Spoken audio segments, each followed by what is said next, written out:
Capítulo 5. Como despertar o interesse das pessoas. Todos aqueles que tinham a oportunidade de visitar Theodore Roosevelt acabavam impressionados com a amplitude de seus conhecimentos. Não importava se era um vaqueiro ou um oficial da cavalaria, um político nova-iorquino ou um diplomata, Roosevelt sempre sabia o que dizer. E como conseguia? A resposta é simples. Sempre que esperava um visitante, Roosevelt ficava acordado na véspera até tarde da noite, lendo sobre o assunto que despertava grande interesse em seu convidado. Acontece que, assim como todo grande líder, Roosevelt sabia que a estrada para o coração de uma pessoa é falar sobre aquilo que ela mais preza. O genial William Lyon Phelps, ensaísta e professor de literatura em Yale, aprendeu essa lição bem cedo.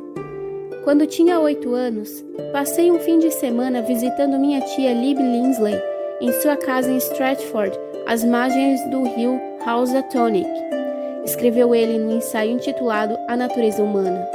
Certa noite, um homem de meia idade apareceu por lá e, após cumprimentar minha tia, passou a me dar atenção. Na época, eu estava empolgado com barcos e ele começou a falar do assunto, despertando meu interesse. Depois que o homem partiu, falei dele com o maior entusiasmo.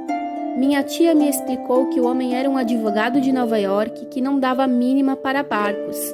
Então, por que ele falou comigo o tempo inteiro sobre barcos? Perguntei.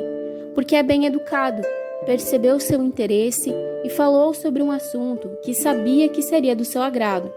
Ele quis ser gentil. Nunca esqueci do comentário da minha tia.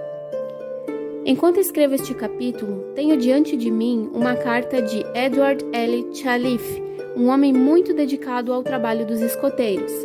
Ele relatou: certo dia descobri que precisava de um favor. Haveria um grande encontro de escoteiros na Europa e eu queria que o presidente de uma das maiores empresas dos Estados Unidos arcasse com as despesas de viagem de um dos meus meninos. Por sorte, pouco antes de me encontrar com esse homem, ouvi dizer que ele tinha assinado um cheque de $1 milhão, que depois foi cancelado, mas que ele havia mandado emoldurá-lo.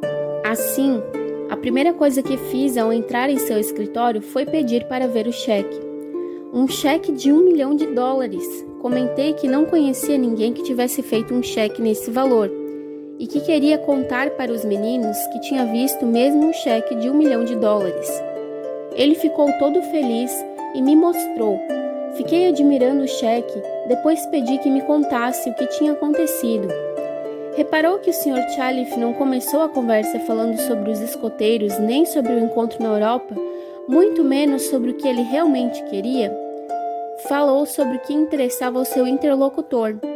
Eis o resultado. Depois de um tempo, o homem me perguntou: aliás, sobre o que você queria conversar comigo?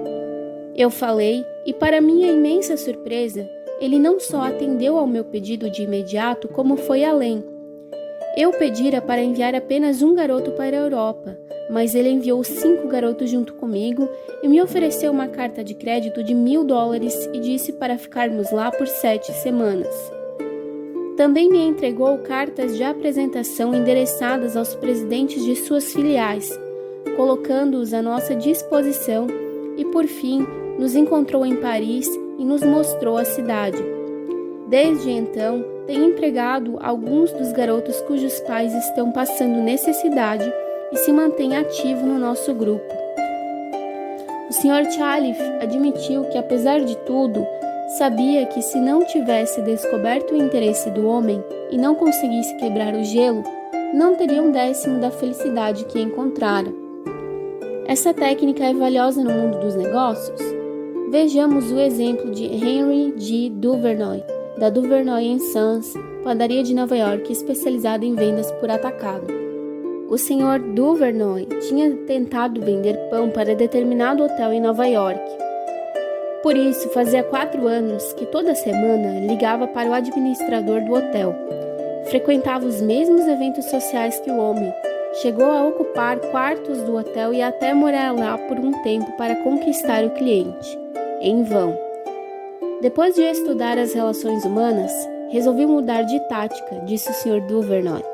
Decidi descobrir o que interessava aquele homem, o que o entusiasmava. Fiquei sabendo que ele fazia parte de uma sociedade de executivos de hotelaria chamada Hotel Greeters of America, e não era um membro qualquer. Graças a seu entusiasmo, ele se tornara presidente da organização e também da International Greeters. Não importava onde as convenções eram realizadas, ele sempre comparecia.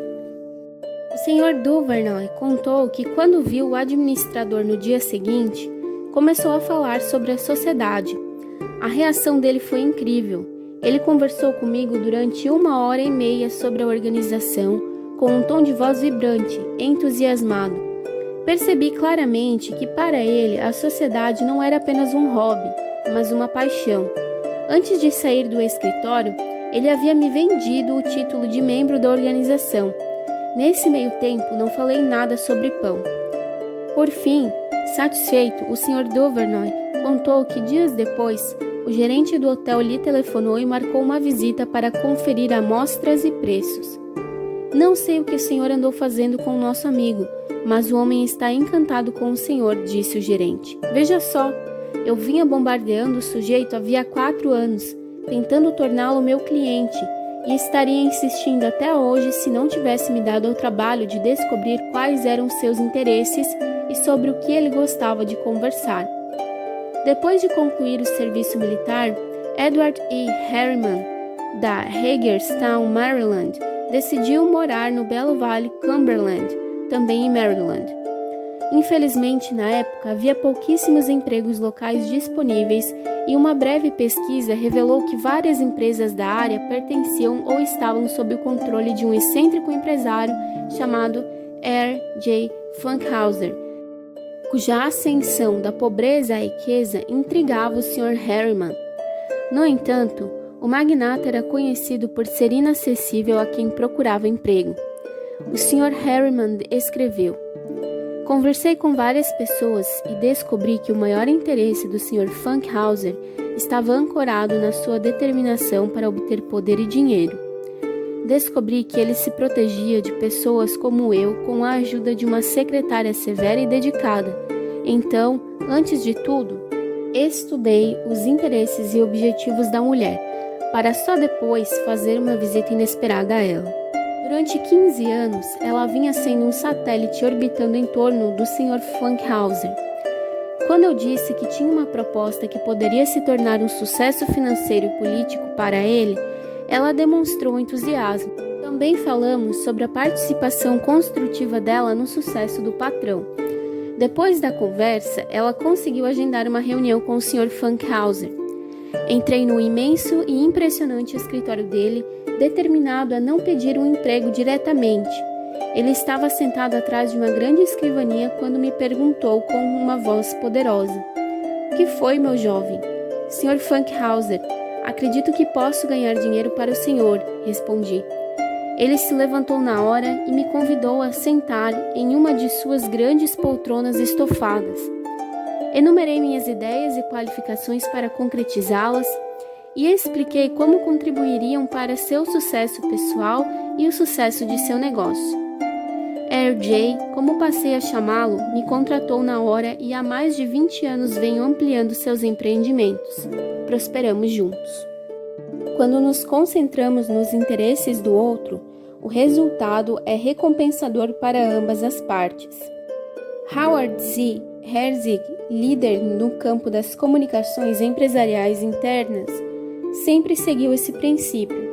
Quando lhe perguntaram o que ele ganhou com isso, o Sr. Herzig respondeu que não só recebeu uma recompensa diferente de cada pessoa, mas que, no geral, a recompensa foi o enriquecimento de sua vida cada vez que conversava com alguém.